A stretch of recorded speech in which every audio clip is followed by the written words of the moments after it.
Welcome to the Healthcare Executive Podcast, providing you with insightful commentary and developments in the world of healthcare leadership.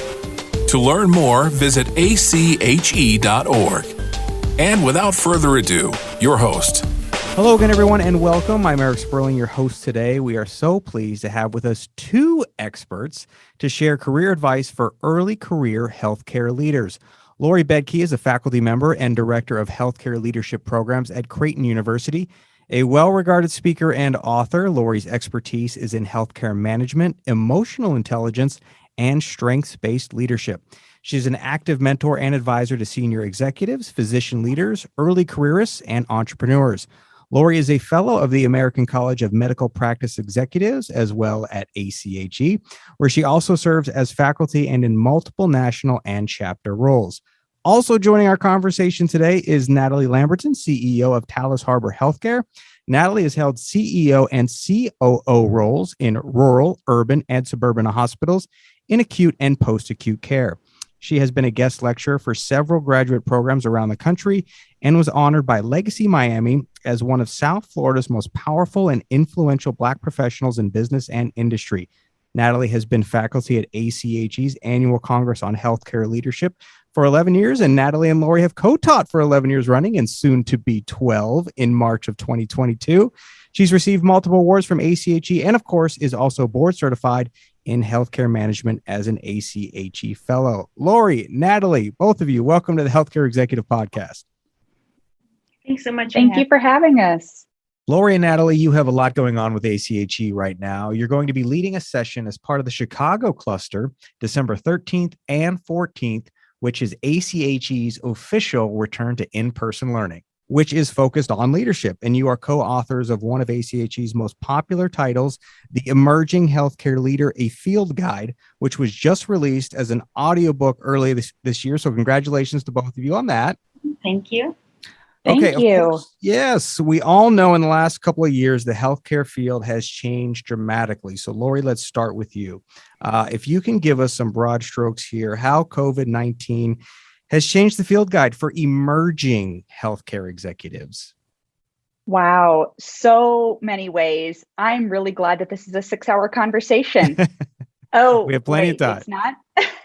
Okay, so the Cliff Notes version of the answer is that our profession has been profoundly disrupted by COVID-19. New emerging leaders looking for or onboarding into healthcare careers have definitely found themselves working remotely, challenged to build relationships with and become familiar with their organizations because of the changes thrust upon us by this protracted pandemic reality. There is no shortage of challenge. However, on the upside, many of the early careerists that I've been chatting with in mentoring conversations have shared stories of how they've raised their hand and contributed their strengths and creativity in new ways to deliver solutions to these new emerging challenges we've been faced with related to telehealth and adoption of digital solutions to connect with patients and nurture healthy team bonds and organizational culture in a hybrid work reality. And also then just to fulfill our mission as healthcare providers in the community. So while there's plenty of challenge abounding, I am also seeing evidence of a lot of innovation, a lot of ingenuity, and a lot of willingness to just roll up sleeves and find new ways to lead. Yeah, and perfect way to bring Natalie into the conversation. Natalie, as a CEO, Laurie was just talking about changes in relationships and nurturing that healthy work environment. So what trends play out in hiring practices, and particularly when it comes to talent development at your organization? I'll echo what Laurie has said. We find that the workforce is really changing. And in the last 18 months, specifically with COVID, it's really impacted our hiring and our staffing. It's in general created slower hiring because of smaller pool of candidates. We've really been looking to a lot of new grads and cross nursing and allied staff, if you will, to fill these candidate roles. We're dealing with employee burnout as a result of COVID and losing staff to mandates as well, to some doing early retirement. We may hire nurses in my hospital without psych background and are extending our orientations and extensive training to people who, as far as talent development, people coming in without necessarily that without that experience or education. So we're finding that we have to do extended orientations and extensive training, and it's really impacting us in higher payroll costs because we need more training before we let them out on the floors. So it's affecting a lot. We must continue to have competitive salaries, wages, and benefits, and still, of course, develop a work environment that is attractive to these new grads and crossover nurses. Yeah, and you mentioned burnout, and it's something we've talked about so often on this podcast. So if you are a first-time listener of the Healthcare Executive Podcast, I invite you to go back, listen to some past episodes, because there have been some great discussions on how to overcome some of those burnout issues that everyone is facing right now. Speaking of, we're on a podcast right now, and Laurie, you have your own podcast, and you speak at events regularly, whether in person or virtual, across the country. So based on these conversations, what advice are you giving young professionals on these, we'll call them soft skills, that they need to hone in to succeed in this new landscape we're all a part of? Yeah, great question. I am consistently heartened to expand my exposure to the smart individuals that are leading and making an impact in healthcare. And you're right. Some people will call them soft skills. I think that they are probably the hardest to master, but I think those behavioral competencies that really complement the technical competencies that we learn in our degree programs and in our advanced certifications and training are so vital.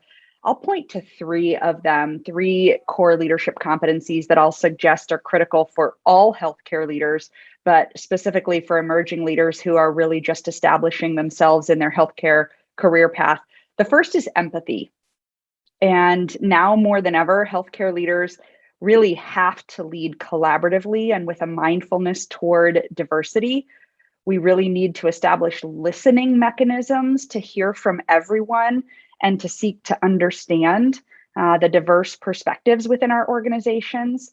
And empathy is vital to that. It's been shown to lead to very valuable outcomes in healthcare organizations, like greater patient satisfaction, increased job satisfaction for clinician employees, increased compliance, and even better clinical outcomes. And there's also evidence that it can be taught, but it has to be prioritized. The second is adaptability. The old ways that we've been doing things in years or decades past just simply aren't sustainable. They're not effectively solving for the challenges at our doorsteps to embrace innovative processes. And so the successful healthcare executive of the future is going to disrupt him or herself proactively before the system or our environment thrusts disruption upon them. Before we bounce back, and a lot of people are talking about bouncing back, the new normal, but before we think about that progression back to or sliding back into the well-worn grooves of established practices in our personal or organizational processes, I think that strategic healthcare leaders should or will assess, being intentional to consider the outcomes that we're after and whether the way that we've always done things are actually getting the results that we most desire. So in team performance, in employee engagement, in diversity and equity and inclusion, not just those words, but the actual practices and experiences of all in our organizations and the communities that we serve, and in our cultures, and in the way it feels to be a part of our organizations and institutions. And of course, in the health and well-being of our people and in our workplaces. So empathy is number one, adaptability is number two, and then the third is resilience. And resilience is the ability to withstand pressure or disruption and bounce back or bounce up in a new and better informed manner. Resilience may just be the most overused buzzword of the last year and a half, but resilience, both individually and organizationally, facilitates performance, high performance, which we all very much want, but it's enabled by well-being, which is woefully lacking in so many of us, both individually and organizationally. The amount of exhaustion and fatigue, physically, emotionally, and psychologically, is truly astounding. The amount of moral injury that is visible and invisible within our healthcare communities is staggering. And it's up to healthcare leaders to solve for that. Man, I loved how you framed that, Laura. I mean, even outside of healthcare organizations, I think the emphasis on technical competency has always been there. But no more than ever have we seen the spotlight shift to behavioral competency. And so I'll just go through those one more time. Just it's empathy, adaptability, and resilience, right? That's what we're focusing on as we focus on behavioral competency. Indeed. Natalie, yeah, we just heard Laurie talk about the importance of culture in healthcare organizations. So what are some key values of Talas Harbor's health organizational culture? How do you assess whether an emerging leader embodies that culture? Some of our key values are customer service, safety, patient-centered care, respect. And I think a lot of health systems and healthcare organizations share some of the similar values and mission and vision that we do. I think it kind of goes back to the hiring process, right? So when you're interviewing an early careerist or a young leader, you want to know, how do they show up and what's their degree of passion and resonance with your organization's values. And that's really important to talk about and ask in the interview. How well do they work in teams and respect those differences and diversity that we have in our organizations? I think it's also a matter of, in their work and in their leadership, do they talk the talk and walk that walk with regards to cultural values? It'll definitely show in their leadership style and in what their peers and subordinates see in them. I think it's important that they stand out. It's kind of redundant, but if you don't make people notice you, then you won't be noticed. And they need to be noticed with regards to how the mission, vision, and values resonates in their leadership and in how they take care of patients. And although some young leaders may not be by the bedside, they are in fact leaders of the organization and help move that care through the decisions that they make. Are they intentionally speaking to the mission, vision, and values in their leadership and making that link, most importantly, between the work of their employees and the values that we show as an organization?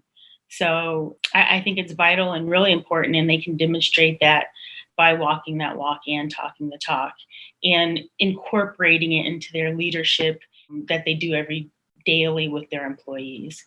Yeah, where Laurie was focusing and educating us on behavioral competency, you laid out perfectly the passion and resonance that you're looking for with, having members of your team really relate to the values and the culture that you're putting out there. So loved how you framed that. A question that we have for both of you, we ask all of our guests who are FACHEs this question. Natalie, we'll start with you.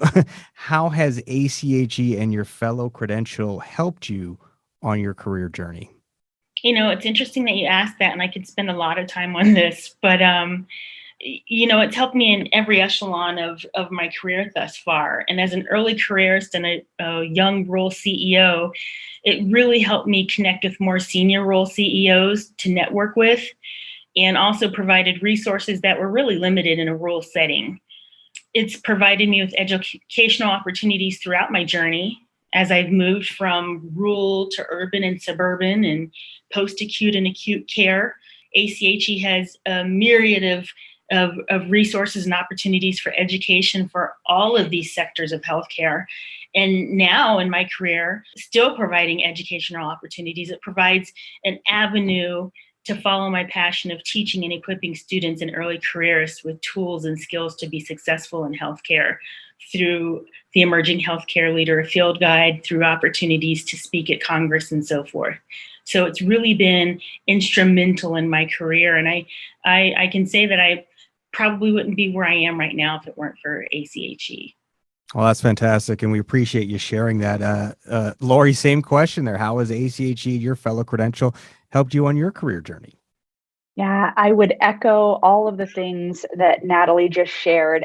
ACHE has been a constant in my career, and I am absolutely the leader that I am today because of the example and the encouragement and the exhortation of so many generous leaders and mentors and sponsors who introduced me to ACHE and have walked alongside me and been a part of enriching my career journey. And in turn, it's probably been the most meaningful gift of an experience of my career to date to have then gone ahead and turned around alongside, Natalie, my partner in crime for so many years, but to have paid that forward and to give and to invest in the next generation of leaders who will be joining us alongside that journey and in the years to follow. Well, appreciate you sharing, and it's been a pleasure speaking with both of you today. Our guests have been Laurie Baedke and Natalie Lamberton, co-authors of the Emerging Healthcare Leader, a Field Guide, which is now available as an audiobook from ACHE's Healthcare Administration Press. Visit ache.org/publications for more information on the book, as well as more leadership insights from the most recent issue of Healthcare Executive Magazine. And join Laurie and Natalie in person for the upcoming Chicago Cluster, December 13th and 14th. Registration is open now. Thank you both, Laurie and Natalie, for being here this afternoon with us. Thanks for having us. Thank you so much. And thanks to all our listeners. We'll join you again soon right here on the Healthcare Executive Podcast. This has been the Healthcare Executive Podcast, brought to you by the American College of Healthcare Executives. If you've enjoyed the show, please consider rating and reviewing on iTunes or your podcasting app of choice. And for more information, find us online at ache.org.